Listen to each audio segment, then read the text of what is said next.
ओम नमो भगवते वासुदेवाय।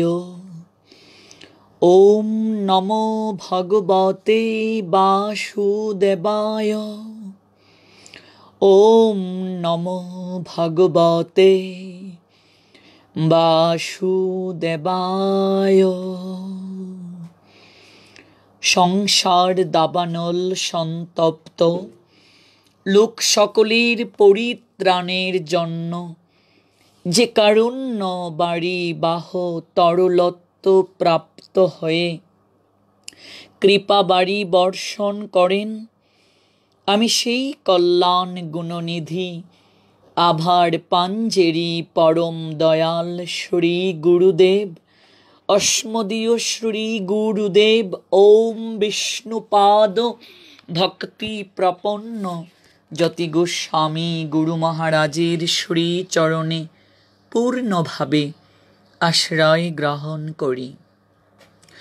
নমোম বিষ্ণুপাদায় রাধা প্রেষ্টায় ভূতলে শ্রীমতে ভক্তি প্রপন্ন যতি স্বামিতি নামিনে। নমো আচার্য পাদায় দৈন্যভূষণ মুকুটমনে গুরু করুণামৃতয়ে ক্ষমা দৈর্য শিরোমণে। নমোম শ্রীমতে ভক্তি কুসুম শ্রমণায় বৈ বিষ্ণুপাদায় দেবায় কৃপাবদয়ে নমো নমঃ।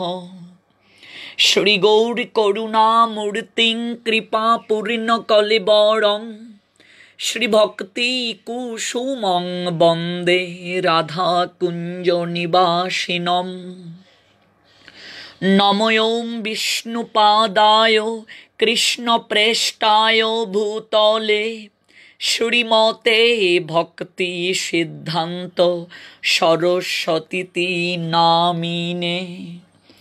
নম গৌর কিশোরায় সাক্ষাৎ বৈরাগ্যমূর্তয়ে বিপ্রলম্ব রসাম্বুদে পাদাম্বুজায়তে নমঃ। নম ভক্তি বিনোদায় সচিদানন্দ নামিনে গৌর শক্তি স্বরূপায় রূপানুগ বরায়তে।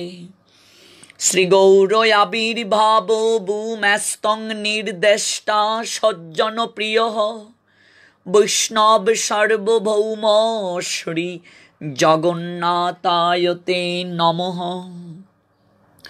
নম মহাবদান্যায় কৃষ্ণ প্রেম প্রদায়তে কৃষ্ণায় কৃষ্ণ চৈতন্য নাম্নে গৌরতেশে নমঃ। বন্দে বৃন্দাবন গুরু কৃষ্ণং কমললোচনং বল্লভী বল্লভাং দেবং শ্রীরাধালিঙ্গিত বিগ্রহং। রামায় রামভদ্রায় রামচন্দ্রায় মে দোষে রঘুনাথায় নাথায় সীতায় পতয়ে নমঃ।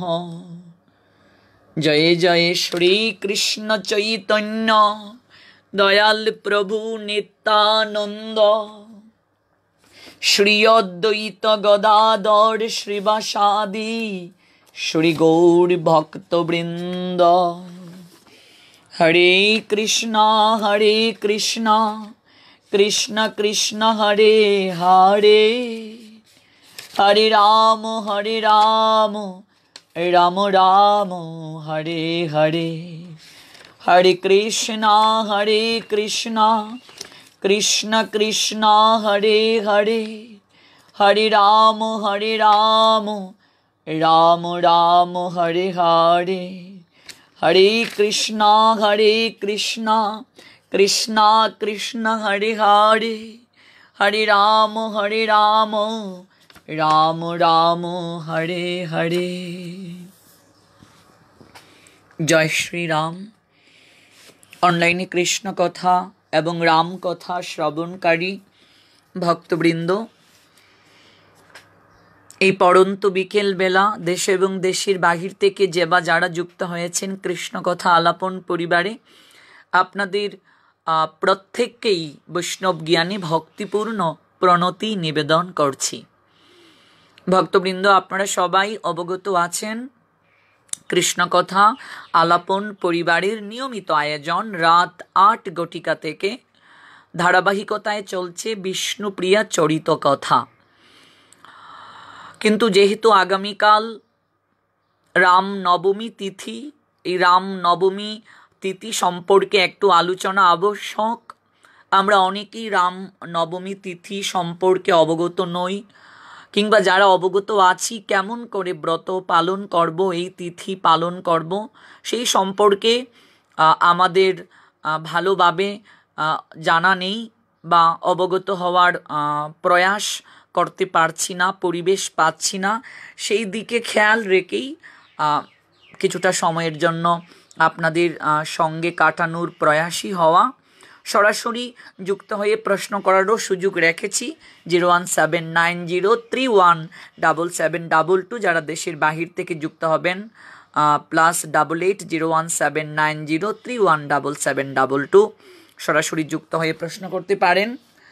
তো আগামীকাল রাম নবমী তিথি, অনেক ভক্তবৃন্দ আজ আমার সঙ্গে সরাসরি মেসেঞ্জার, ইমো, হোয়াটসঅ্যাপে যোগাযোগ করেছেন কিংবা কলের মাধ্যমে যোগাযোগ করেছেন যে প্রভুজি, আমরা রাম নবমী তিথি যে পালন করব, আমরা অর্ধবেলা পালন করব না পূর্ণবেলা পালন করব, অর্থাৎ আমরা কি দুপুর 12টার পর্যন্ত অন্ন গ্রহণ করতে পারবো? এই বিষয়ে অনেকেই আমার নিকটে প্রশ্ন করেছেন। তো এই বিষয়টি একটু পরিষ্কার করার জন্যই লাইভে আসা। আজ রাত ৮ ঘটিকায় নিয়মিত যে আয়োজন আর ধারাবাহিকতায় চলছে বিষ্ণুপ্রিয়া চরিত কথা, সেই অনুষ্ঠানটি আমরা অবশ্যই শ্রবণ করতে পারবো। রাত ৮ ঘটিকায় নির্ধারিত যে বিষয়টি চলছে সেই বিষয়ের উপর অবশ্যই আসা হবে। তো রাম নবমী সম্পর্কে আমরা প্রথমে একটু জেনে নেব, তারপর আমরা ভক্তদের হৃদয়ের কথাগুলো জানব। ভক্তদের যদি এই তিথি সম্পর্কে কোনো প্রশ্ন থেকে থাকে আমরা সে বিষয়েও জানার চেষ্টা করব। যারা রামনবমী তিথি পালন করেননি কখনো, আগামীকালই শুরু করুন।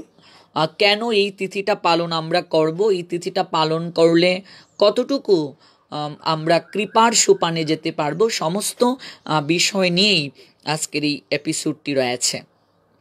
তো আগামীকাল 7 বৈশাখ 1428 বঙ্গাব্দ, 21 এপ্রিল 2021 খ্রিস্টাব্দ, রোজ বুধবার, মর্যাদা পুরুষোত্তম ভগবান শ্রী রামচন্দ্রের আবির্ভাব তিথি।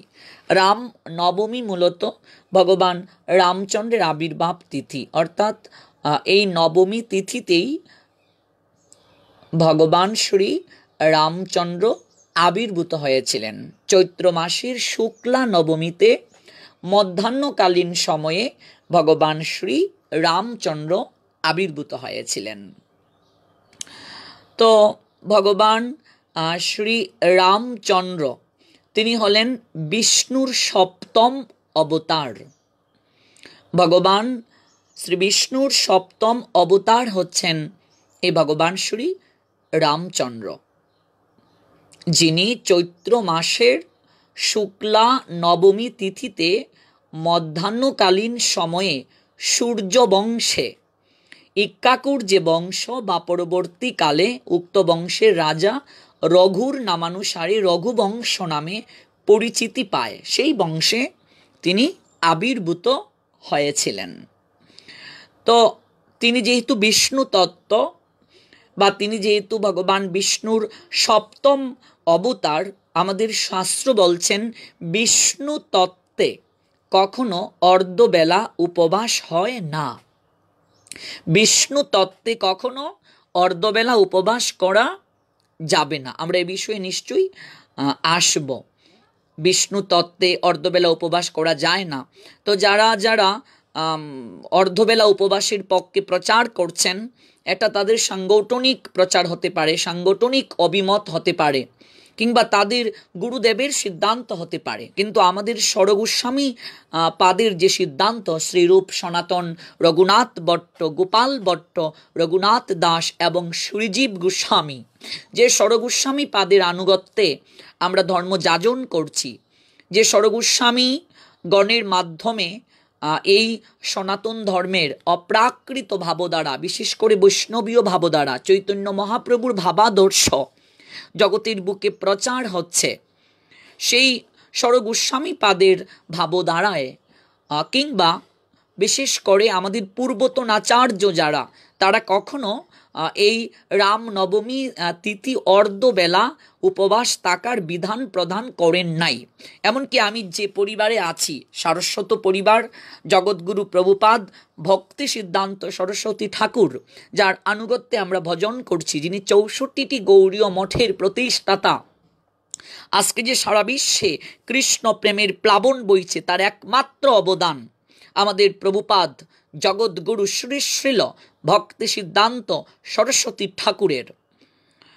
সেই প্রভুপাদ ভক্তি সিদ্ধান্ত সরস্বতী ঠাকুরের ভাবধারায় আমরা যারা অপ্রাকৃত কৃষ্ণ রসামৃতে অবগাহিত হওয়ার মনোরথে চলছি, প্রভুপাদ ভক্তি সিদ্ধান্ত সরস্বতী ঠাকুরের ভাবধারায় কখনো রাম নবমী তিথিতে অর্ধবেলা উপবাসের তিনি বিধান প্রদান করেন নাই। তিনি প্রকট চলাকালীন সময়ে কখনো রাম নবমী তিথিতে অর্ধবেলা উপবাসের বিধান দেয়া হয়নি, কিংবা ওনার প্রিয় শিষ্যগণ যারা সমগ্র জগৎকে কাঁপাচ্ছেন, তারাও কখনো রামনবমী তিথিতে অর্ধবেলা উপবাস থাকেননি। এবার কেউ যদি রামনবমী তিথিতে অর্ধবেলা উপবাস থাকার বিধান প্রদান করেন কিংবা অর্ধবেলা উপবাস থাকেন, এটা তাদের নিজস্ব মন গড়া অভিমত হতে পারে, এটা আমাদের সামগ্রিক কখনো মত নয়, কিংবা এটা আমাদের গোস্বামীগণের সিদ্ধান্ত নয়। শ্রীরূপ সনাতন রঘুনাথ ভট্ট, গোপাল ভট্ট, রঘুনাথ দাস এবং শ্রীজীব গোস্বামী অর্থাৎ ষড়গোস্বামীগণ, ধর্ম কি ষড়গোস্বামী পাদগণ আমাদেরকে শিখিয়েছেন। ষড়গোস্বামী পাদগণ আমাদেরকে জগতের বুকে ধর্মীয় ভাবধারায়, গৌর আদর্শের ভাবধারায় আমাদেরকে পরিচালিত করেছেন।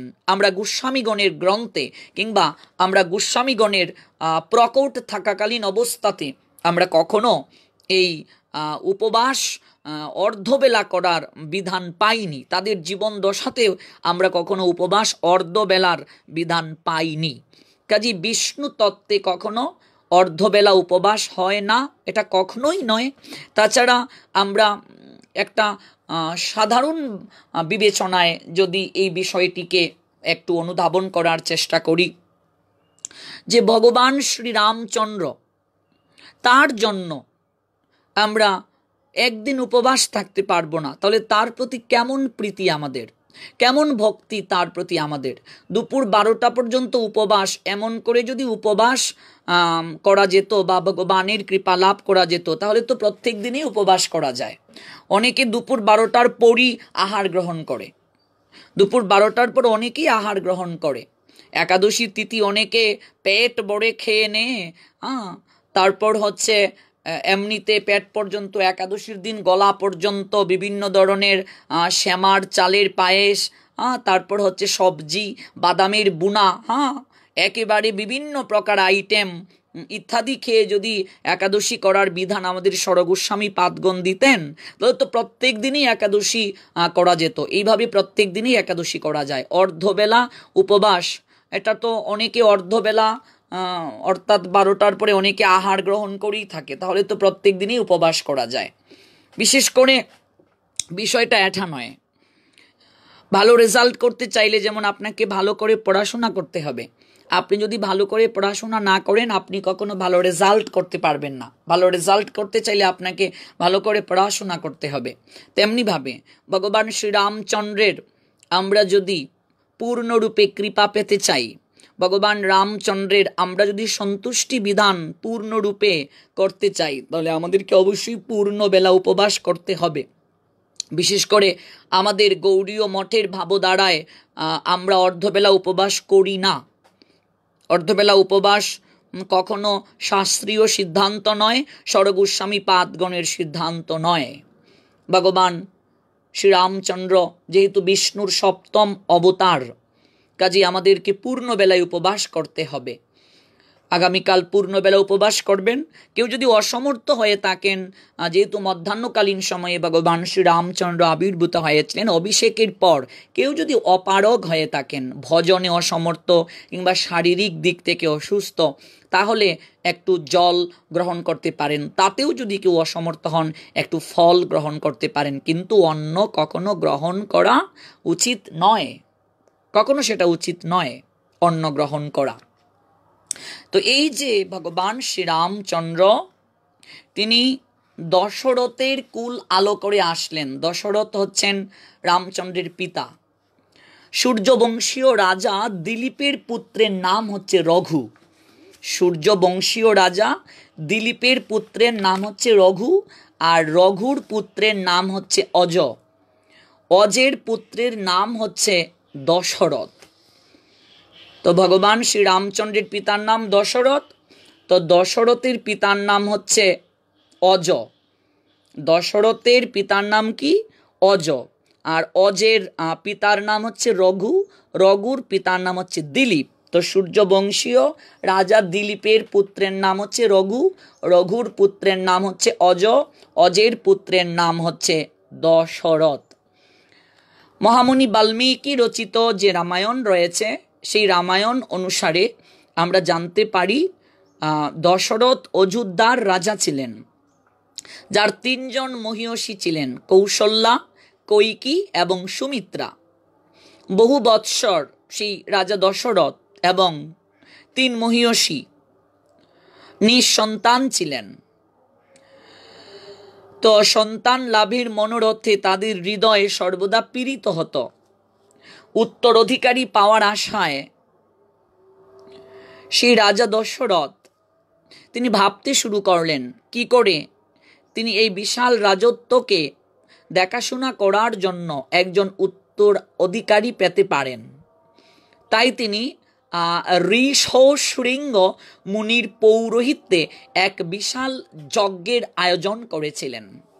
অর্থাৎ মুনি ঋষিদের তিনি শরণাপন্ন হন। তন্মধ্যে ঋষশৃঙ্গ একজন মুনিবর, সেই মুনিবরের পৌরোহিত্যে একটি বিশাল যজ্ঞের তিনি আয়োজন করেছিলেন। তো যজ্ঞের শেষে অগ্নিদেব যজ্ঞ থেকে বের হয়ে আসলেন এবং আশীর্বাদ স্বরূপ 1 বাটি পায়েস রাজা দশরথকে উপহার প্রদান করেন। আমরা ভগবান রামচন্দ্রের আবির্ভাব কিভাবে হয়েছে সে বিষয়ে আমরা শ্রবণ করছি।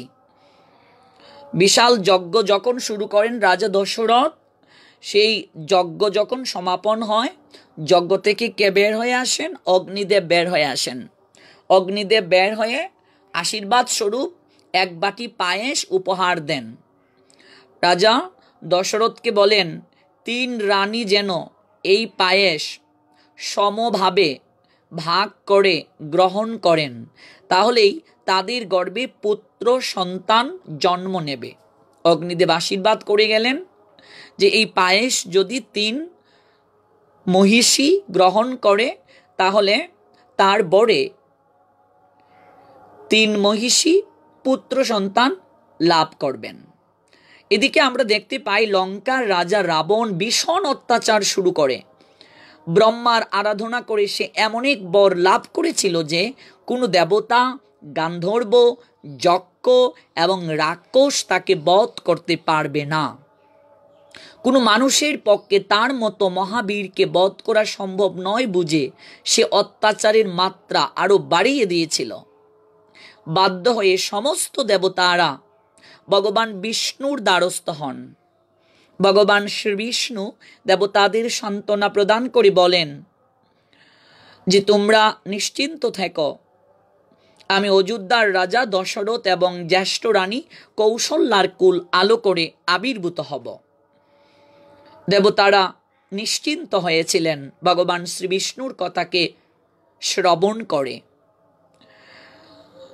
উক্ত প্রতিশ্রুতি অনুযায়ী দুষ্টের দমন, ভক্তকে রক্ষা এবং ধর্ম সংস্থাপনের নিমিত্তে চৈত্র মাসের শুক্লা নবমী তিথিতে মধ্যাহ্নকালীন সময়ে ভগবান শ্রী রামচন্দ্র আবির্ভূত হন। যথারীতি কৈকি এবং সুমিত্রাও ভরত, লক্ষণ এবং শত্রুঘ্নকে পুত্ররূপে লাভ করেন। রাজা দশরথ শান্তা নামে একটি কন্যা সন্তানও লাভ করেছিলেন, অর্থাৎ ভগবান শ্রীরামচন্দ্রের একজন বোন ছিল যার নাম হচ্ছে শান্তা। দশরথ এই কন্যাকে পরম মিত্র অঙ্গদেশের রাজা রুমপাদের কাছে পোষ্যপুত্রী রূপে দান করেন। রুমপাদ শান্তাকে বিবাগুক মুনির পুত্র ঋষ্যশৃঙ্গের সঙ্গে বিবাহ দিয়েছিলেন। ভগবান শ্রী রামচন্দ্র রাজা জনকের পালিতা কন্যা সীতা দেবীকে লীলায় পুষ্টি সাধনের জন্য তিনি স্ত্রী রূপে গ্রহণ করেছিলেন। এই সীতা দেবী হচ্ছেন লক্ষ্মীর অবতার। পরবর্তীতে তাদের দুই পুত্র হয়েছিল, লব এবং কুশ। পিতৃ আদেশ রক্ষার জন্য ভগবান শ্রী রামচন্দ্র 14 বছরের জন্য বনবাসে গিয়েছিলেন। সঙ্গে গিয়েছিলেন কনিষ্ঠ ভ্রাতা লক্ষণ এবং প্রিয়তমা সীতা দেবী। লঙ্কার অত্যাচারী অহংকারী রাজা রাবণ ছত্র সীতাকে হরণ করেছিল। অবশেষে ভগবান শ্রী রামচন্দ্র অহংকারী দশমুণ্ড রাবণের বধ করে সীতা দেবীকে উদ্ধার করে ধরণীতে শান্তি আনয়ন করেছিলেন। সমস্ত লীলা মহামুনি বাল্মীকি রচিত রামায়ণে বর্ণিত আছে। কেবলমাত্র অতি সংক্ষেপে আমি একটু লীলায় প্রবেশ করেছিলাম। যে রামায়ণ মহামুনি বাল্মীকি রচনা করলেন, সেই রামায়ণে 7টি কাণ্ড রয়েছে এবং 500টি সর্গে বিভক্ত। এই রামায়ণ গ্রন্থে 24,000 শ্লোক রয়েছে। অবাক হবেন ভক্তবৃন্দ, 24,000 রামায়ণের শ্লোক রয়েছে, 24,000 শ্লোক। আর রামায়ণ গ্রন্থের মূল উপজীব্য বিষয় হল ভগবান শ্রী রামচন্দ্রের জীবন কাহিনী। বিষয়গতভাবে রামায়ণ উপাখ্যানে বর্ণিত হয়েছে মানব অস্তিত্বের নানান দিক এবং প্রাচীন ভারতের ধর্মচেতনা, রাষ্ট্রীয় পরিচালনার বিভিন্ন কৌশল। এই রামায়ণের শ্লোকগুলো 32 অক্ষর যুক্ত অনুষ্টুপ ছন্দে রচিত। আমরা যদি রামায়ণ আস্বাদন করি, ভগবান শ্রী রামচন্দ্রের জীবনগাথা আলোচনা করি, রাম কথা আস্বাদন করি, তাহলে আমাদের চিত্তরূপ দর্পণ মার্জন হবে, মঙ্গল সাধিত হবে, সংসারে মঙ্গল হবে। এই রাম নবমী তিথির প্রসঙ্গে এবার পুনরায় আরেকটু শ্রবণ করাটা আবশ্যক। ভক্তবৃন্দ, আপনারা যারা অগস্ত্য সংহিতা পড়েছেন, সেই অগস্ত্য সংহিতায় উল্লেখ আছে মুমুক্ষুগণ, বিশেষত দেবশ্রেষ্ঠ ইন্দ্রও সর্বদা রাম নবমী তিথি পালন করে থাকেন। তাহলে ভেবে দেখুন, মনুষ্য জীবের কথা ছেড়ে দিন ভক্তবৃন্দ, দেবতারাও পর্যন্ত এই রাম নবমী তিথি পালন করেন। এমনকি দেবতাদের রাজা যিনি দেবরাজ ইন্দ্র, সেই ইন্দ্র পর্যন্ত রাম নবমী তিথিতে উপবাস পালন করেন, ভগবান শ্রী রামচন্দ্রের আবির্ভাব তিথি পালন করেন, স্বয়ং ইন্দ্র পর্যন্ত। এটা অগস্ত্য সংহিতায় উল্লেখ আছে। দেবশ্রেষ্ঠ ইন্দ্রও সর্বদা রাম নবমী তিথি পালন করে থাকেন। যে মূঢ়মতি রাম নবমী সমাগত দেখে উপবাস করে না, তাকে কুম্ভিপাক নরকে পচমান হতে হবে। শ্রীরাম নবমী কোটি সূর্যগ্রহণ অপেক্ষাও শ্রেষ্ঠ। এই মহাপুণ্য রাম নবমী দিবসে ভক্তি সহকারে ভগবান শ্রী রামচন্দ্রের উদ্দেশ্যে যে কর্ম সম্পাদন করা হয়, তাই ভববন্ধনের হেতু হয়। রাম নবমী ব্রতে উপবাস থেকে শ্রদ্ধা সহকারে রামলীলা আস্বাদন করলে নিখিল পাতক হতেও পরিত্রাণ পাওয়া সম্ভব। কাজেই আমরা গত বছর যারা এই তিথি পালন করিনি, কিংবা এই তিথি সম্পর্কে আমরা যারা অবগত ছিলাম না, আপনারা আগামীকাল শ্রদ্ধা সহকারে এই রাম নবমী তিথি পালন করেন। আমরা যদি ভক্তি সহকারে রাম নবমী তিথি পালন করি, তাহলে রঘুপতি ভগবান শ্রী রামচন্দ্র অত্যন্ত সন্তুষ্ট হবেন এবং আমাদের বহু জন্মার্জিত পাপকে তিনি মুক্ত করে দেবেন। কাজেই রামনবমী তিথি আমাদের শ্রদ্ধা সহকারে, ভক্তি সহকারে, কায় মনোবাক্যে পালন করা উচিত। এবং আপনারা পূর্ণবেলায় উপবাস করবেন, কারণ বিষ্ণু তত্ত্বে কখনো অর্ধবেলা উপবাস হয় না।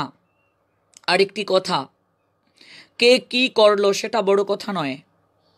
যে আমরা ধর্ম পালন করি অনেকটা এইরকম, যে পাশের বাড়ির একজনকে দেখছি উনি তো দুপুর 12টার পরে খেয়ে নিয়েছে, আমরা কি করব, এই যে চিত্তের চঞ্চলতা।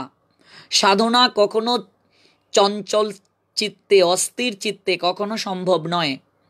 আমি বারবার আমার প্রত্যেকটা লেকচারে বলে থাকি যে আপনি সাধনা যেভাবে করবেন তদ্রূপ আপনি ফল পাবেন। যদিও ফলের আশায় কর্ম করাটা উচিত নয়। আমরা যদি সঠিকভাবে কর্ম সম্পাদন করি, ভগবান আপনা থেকে আমাদেরকে ফল প্রদান করবেন। গীতাতেও ভগবান বলছেন, কর্মণি অধিকারতে মা ফলেষু কদাচন মা কর্ম ফল হেতু ভূমাতে সঙ্গস্ত কর্মাণি। কর্মে কেবল আমাদের অধিকার আছে, ফলে আমাদের অধিকার নেই। কখনো নিজেকে কর্মফলের হেতু বলে মনে করতে নেই। আমাদের উচিত কর্তব্য কর্ম সম্পাদন করে যাওয়া। ফল কি সেটা ভগবান আমাদেরকে প্রদান করবেন। সাধনাটা স্থির চিত্তে করতে হয়। আপন ভজন কথা না বলিও যথা তথা, আপনি আপনি সাবধান। আমাদের ভজন সাধনটা এটা সম্পূর্ণ নিজের ব্যক্তিগত। এই জন্য বারবার আমি আপনাদেরকে এই কথাটা বলি, আপনি যতটুকু কঠোরভাবে সাধনা করবেন আপনি ততটুকু ভালো রেজাল্ট পাবেন। কেউ যদি দুপুর 12টায় খেয়ে নেয়, সে ভগবানের যে কৃপাটা পাবে। আপনি যদি সারাদিন না খেয়ে ভগবান শ্রী রামচন্দ্রের কথা শ্রবণ করেন, রাম কথা শ্রবণ করেন, সাধু সঙ্গ করেন, তাহলে নিশ্চয়ই আপনি তার থেকে অধিক কৃপা পাবেন ভগবানের। কারণ ভালো রেজাল্ট করতে চাইলে তো আপনাকে ভালো করে পড়াশোনা করতে হবে। আপনি যদি ভালো করে পড়াশোনা না করেন তাহলে কি আপনার পক্ষে ভালো রেজাল্ট করা সম্ভব? কখনো নয়। তো এই জন্য আমরা কর্ম করে যাব, রেজাল্টের প্রত্যাশা আমাদের করা উচিত নয়। You have a right to perform your prescribed duty, but you are not entitled to the fruits of action. Never consider yourself the cause of the results of your activities, and never be attached to not doing your duty. Karmani adhikarate ma phaleshu कदाचन माँ कर्म फल हेतु भूमाते संगस्त कर्माणि। আমরা কর্ম সম্পাদন করে যাব, ফলদাতা ভগবান। এই জন্য কায় মনোবাক্যে করুন, পূর্ণবেলা উপবাস করুন। বিশেষ করে উপবাস আমাদের শরীরের জন্য অনেকটা উপকার। উপবাসের মাধ্যমে শরীরের কঠিন ব্যাধি